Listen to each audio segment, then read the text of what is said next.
Alright, you're too embarrassed to ask at the fly shop, and I don't blame you, but you want to know how to tie an egg.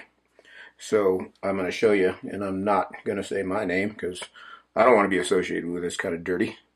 But what I'm going to do is I've got a 2488H in my vise right here, 1416, something like that, whatever size egg you might like to fish with.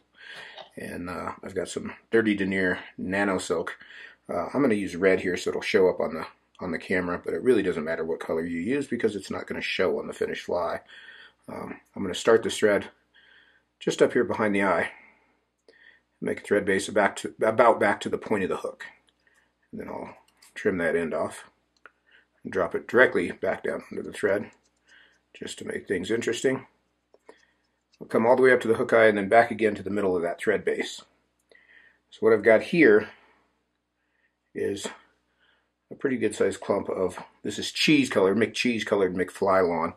McFlyfoam is much better for making eggs than the old school egg yarn, in my opinion anyway.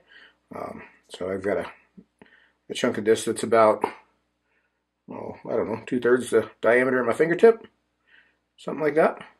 And then I've got a much smaller chunk of a contrasting color if you want to put a yolk in this.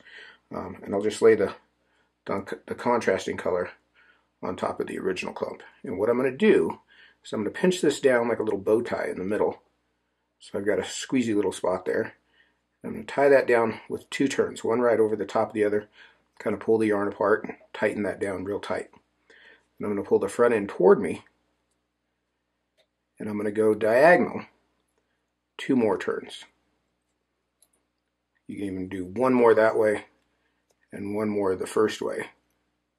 So if you think of this as tying spinner wings in, let me turn this for you, show you what you're looking at on the inside. I've just made a very tight little X. I want those turns right on top of each other. Very tight little X in there. And then I'll whip finish my thread.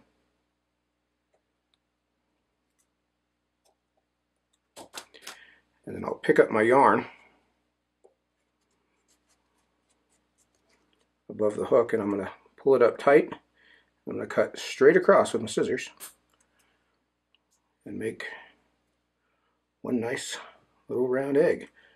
A little fluff there. Clean him off. And there's your egg fly. You can see that yolk.